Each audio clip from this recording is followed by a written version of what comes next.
वो जलन सिर्फ मन को प्राप्त हो रही, आपको नहीं। आप बिल्कुल दूर हैं, आप दृष्टा हैं, आप साक्षी हैं उसके, आप स्वामी हैं उसके। यदि आप स्वीकृति नहीं देंगे तो आपसे पापाचरण नहीं करा पाएगा। आपको डरना नहीं कि अब मन में काम आ गया, क्रोध आ गया, अब तो मेरी दुर्गति हो जाएगी, बिल्कुल नहीं। ये चार बातें बहुत जल्दी मन को प्रभु में लगा देंगे। अगर आप पकड़ पावे, ना पकड़ पावे तो भोगे। फिर आपका मन आपको जलाएगा, फिर आप रोएंगे, चिल्लाएंगे, भागेंगे। कहां भाग के जाओगे? जो संसार में फंसे हुए जन है वो तो भाग के यहां आ रहे हैं श्री जी की शरण में। यदि आप अपने मन को संभाल नहीं पाए तो फिर कहां भाग के जाओगे? इन्हीं की शरणागति से तो निर्विकार हुआ जाता है, निश्चिंत हुआ जाता है, निर्भय हुआ जाता है। इनके चरणों को छोड़कर कहां निश्चिंतता होगी, कहां निर्भयता होगी? पहला, बिल्कुल ये जीवन की वो दवा है जिससे आप बिल्कुल ठीक हो जाएंगे यदि ये जीवन में उतार लें तो। हृदय में लिख लो, दिमाग में लिख लो, किसी नोटबुक में लिख लो जो आप रोज स्वाध्याय करें। पहला, जहां जहां मन जाए, जिस वस्तु व्यक्ति स्थान में, तत्काल अपने प्रिया प्रीतम की भावना कीजिए। ये राधा वल्लभ लाल जी, क्योंकि ये वो व्यक्ति पहले भी नहीं था, बाद में भी नहीं रहेगा। बीच में जो व्यक्ति दिखाई दे रहा है, ये व्यक्ति नहीं, मेरे प्रभु है। वस्तु नहीं, मेरे प्रभु है। ये स्त्री नहीं, ये प्रभु है। ये पुरुष नहीं, ये प्रभु है। ये पापी नहीं, ये प्रभु है। ये महात्मा नहीं, ये प्रभु है। मान लो, सवाल हल हो जाएगा। दूसरा, जहां जहां मन जाए वहां वहां मिथ्यात्व भाव करके, ये सब माया का विलास। राधा वल्लभ श्री हरिवंश, राधा वल्लभ। और मन का एक स्वभाव है, जहां हम परिचय उसका ये जान जाते हैं स्वभाव का, तो हम उससे शासन में ले लेते हैं। लोग परिचय नहीं जानते। जीव ही आप जानेंगे और पूरा जन्म लग जाएगा, फिर भी अधीन नहीं कर पाओगे। बात को समझिए।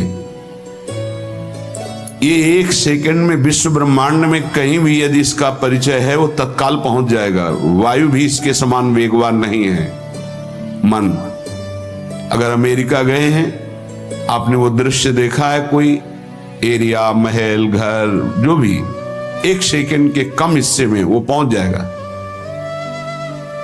ऐसे मन को प्रभु में लगाने के लिए जहां मन जाए, और जाना कि गया, इतना सावधान साधक होना। गया वो तत्काल आ जाएगा, उसको बुलाना नहीं पड़ेगा, वो तत्काल लग जाएगा। राधा वल्लभ श्री हरिवंश, राधा वल्लभ श्री हरिवंश, राधा वल्लभ। हो सकता है 5 बार न कहे पाओ, फिर भाग जाए, फिर उसे लाना है। इसे कहते हैं अभ्यास योग। अभ्यास योग युक्तेन चेतसा नान्यगामिना। एक दिन ऐसा आएगा, नान्यगामिना, ये जाएगा ही नहीं, ये नहीं जाएगा। फिर दिव्य शाश्वत परम पुरुष की प्राप्ति इसी से हो जाएगी। तीसरा, हमारे मन में जो सही स्फुरणाएं हो रहे हैं उसका सपोर्ट जरूरी है। विरोध से ही मन केवल काबू में नहीं होता है, सपोर्ट जरूरी है। अब सपोर्ट शब्द से कितना मन प्रसन्न हो रहा है, हर्षित हो रहा है, उस बात का सपोर्ट जो गुरु वाणी, शास्त्र, संत जनों की वाणी, उसके अनुकूल वो बोल रहा है। चलो आज हम तुम्हारी बात पूर्ण कर देते हैं। वो कहता है मुझे आज मीठा खाने की बहुत इच्छा है। ठीक है, हम श्री जी को भोग पधराते हैं, नाम कीर्तन करते हैं, आचमन कराते हैं, फिर उसको पा लेते हैं। बिल्कुल वो आपको भजन में विरोधी भाव नहीं पैदा करेगा। कहीं कहीं मन को सपोर्ट करना है, वो कहीं कहीं शास्त्र सम्मत गुरु आज्ञा के अंतर्गत सपोर्ट जरूरी है, जरूरी है। बिल्कुल विश्वास मानिए, ये 4 बातें जो बता रहे हैं ये जीवन की धरोहर है जो आपको दे रहे हैं। चौथी बात, जो शास्त्र विरुद्ध दोष वाली सलाह दे रहा है, बिल्कुल नहीं, बिल्कुल नहीं, बिल्कुल नहीं, जैसे वो जरूरी है सपोर्ट, ऐसे बिल्कुल सपोर्ट नहीं, बिल्कुल सपोर्ट नहीं, बिल्कुल नहीं। अब वो आपको जलाएगा।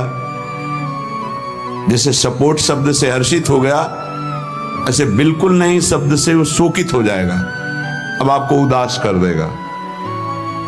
जब उदास वो होगा तो आप उदास हो जाएंगे, कहीं मन नहीं लगेगा। आपको लगता है अब तो जीवन बेकार हो गया। तो मन लगना ही जीवन है क्या? अरे अभी आप समझे नहीं। सोहम तवै आश्रितः, मैं प्रियालाल के आश्रित हूं।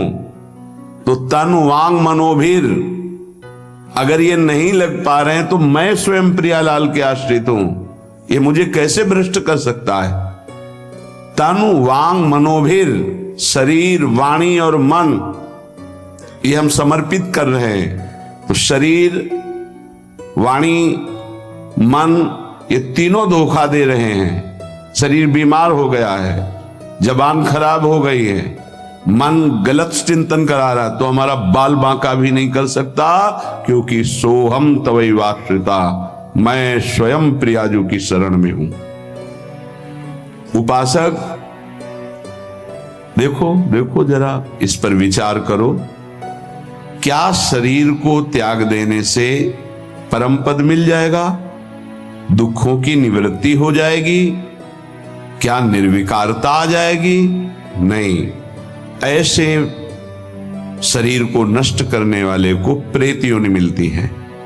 प्रेत योनि महाभयानक कष्टदायी, जिसमें वो दरिया के समीप रहते हुए बूंद पानी नहीं पी सकता, केवल वायु भक्षण करके वो जलता रहता है। कितने समय तक इसकी कोई सीमा नहीं है, युग युग बीत सकते हैं। ये मन जिसको तुमने अपना माना, कितनी दुर्गति का रास्ता चयन करा दिया। उपासक मस्ती सीखे। अरे चाहे गृहस्थ हो या विरक्त हो, भगवद आश्रित मस्त रहना सीखो। सदा रहो अलमस्त, नाम की धुन में हो जा मत वाला। निरंतर नाम, क्या फर्क पड़ता है मन सही है या गलत, क्या फर्क पड़ता है? क्यों? क्योंकि मैं स्वयं प्रभु के आश्रित हूं। मैं सच्चिदानंद का सच्चिदानंद अंश हूं। ना मैं कभी दूषित था, न दूषित हूं, न दूषित रहूंगा, और ना सृष्टि में किसी की सामर्थ्य है कि मुझे दूषित कर सके। इंद्रियां दूषित हो सकती हैं, मन दूषित हो सकता है, क्रिया दूषित हो सकती है। अब हम प्रभु के बल से इन इंद्रिय, मन और शरीर के दोषों का नाश करूंगा, ना कि इनके अनुसार चलूंगा। ये उपासक का स्वरूप है। व्यथा इंद्रिय प्रमथन स्वभाव वाली, मनुष्य प्रमथन स्वभाव वाला, इनके मथित होने पर, मनमथ नाम है काम का, वो इनमें बैठ करके ऐसा प्रमथन करता है, ऐसी व्यथा उत्पन्न करता है कि साधक का तदात्म भाव होने के कारण वो असहनीय हो जाता है और वो गलत संकल्प और चेष्टा में उतर जाता है। इसी को सह गया सो महापुरुष। यम ही न व्यथयन्ते ते पुरुषम पुरुषर्षभ। हे पुरुषों में श्रेष्ठ अर्जुन, अर्थात वो पुरुषों में श्रेष्ठ पुरुष है जो प्राप्त व्यथा को सह जाता है। इंद्रिय मन के द्वारा विकारात्मक पीड़ा को बिना किसी से राग द्वेष किए चुपचाप सह गया, ये भगवान की विशेष कृपा उस पर। हमारा मन क्या बुद्धि के साथ सोचवाता है कि जब हमें जो काम सताया, लोभ मोह ममता जो भी, हमें वो तत्काल मिल गया और हम शांत हो गए तो सौभाग्य समझते हैं। दुर्भाग्य है उस उपासक का जो चाहे और उसको प्राप्त हो जाए, दुर्भाग्य है उसका। सौभाग्यशाली वो है जो चाहे और ना मिले और जलता हुआ सह गया, उसे वो चीज मिलेगी जो त्रिभुवन में किसी को किसी साधना से नहीं मिलती। यम ही न व्यथ्यन्ते ते पुरुषम पुरुषर्षभ सम दुखा सुखाधीरम स्वमृतत्वाय कल्पते। वो अमृत पद का अधिकारी हो गया, वो अमर हो गया, अविनाशी हो गया, वो अविनाशी पद में आरूढ़ हो गया जो इस व्यथा को सह गया। व्यथा को सहने वाला वही होता है जो व्यथा का दृष्टा बनता है, भोगता नहीं। तुम दृष्टा हो, बात समझिए। आपने देखा आपका मन गलत चाह कर रहा है, ये आपने देखा, आप में नहीं है, मन में है। पर कहने को होता है कि मेरे मन में दोष आ गया, लेकिन मेरे मन में नहीं, वो मेरे में आ गया, मैंने स्वीकार कर लिया। यही दुर्दशा है माया के द्वारा की गई। इसी का नाम जड़ चेतन ग्रंथि है। यही चिज्जड़ ग्रंथि है जिसका नाश करते हैं वेदांत के द्वारा, भक्ति के द्वारा, योग के द्वारा, कर्म योग के द्वारा, सत्संग के द्वारा, शास्त्र स्वाध्याय के द्वारा। आपको विविध शास्त्रों का सार 5 मिनट में मिल गया।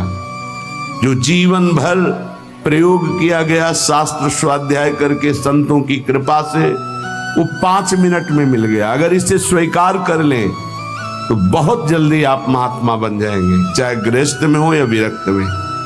महात्मा का संबोधन स्थिति से है, बाहरी किसी पद पदवी से नहीं। स्थिति होती है, उसे महात्मा कहते हैं। महात्मा शब्द भगवान के आगे भी लगता है, महात्मा श्री कृष्ण, ऐसा कई बार महाभारत में संबोधन हुआ। महापुरुष भगवान को कहते हैं, वंदे महापुरुष ते चरणारविंदम। जो भगवान में तन्मय हो गया वो महात्मा, जो भगवान में भगवत भाव को प्राप्त कर लिया वो महापुरुष, अर्थात भगवान और भगवान के जनों में अभेद स्थिति हो जाती है। अगर ये आज जो चर्चा हो रही इसको आप अपने जीवन में नहीं धारण कर पा रहे तो दुर्भाग्य है, जलोगे, रोगे, परेशान कर देगा तुम्हें मन। इसको बहुत बार सुनना। एक एक शब्द ये अमृत है, ये जीवन का सार हम आपको बता रहे हैं। मन से लड़ने की ये युक्तियां हैं जिससे साधु अपने मन को भगवान में लगाकर शांत करता है। जब हमारा मन भगवान में होने लगता है तो उसमें भाव का प्रादुर्भाव हो जाता है। फिर ये जो अभाव है इसी से कामनाएं प्रकट होती हैं। शब्द को पकड़ना, मन में सुख का अभाव ही भोगों की कामना पैदा करता है। मन में भगवत भाव ही निर्विकारता की स्थिति प्रदान करता है। जब आप इन 4 सूत्रों का प्रयोग करके मन को भाव में ले आएंगे तो यही मन जो आपको रुलाता है यही नचा देगा। पायो जी पायो मैंने राम रतन धन पायो, नाच पड़ोगे कि वस्तु अमोलक दी मेरे सतगुरु। निष्दिन बढ़त सवायो, रात दिन आनंद बढ़ रहा है, सदगुरु ने निहाल कर दिया। किसी को ऐसा लगता हो कि हाथ रखने से ये विकार नष्ट हो जाते हैं, आज तक हमने कहीं शास्त्र में नहीं पाया ऐसा, कई संतों से ऐसा नहीं पाया। सबने उपदेश दे करके, कृपा शक्ति दे करके, साधन में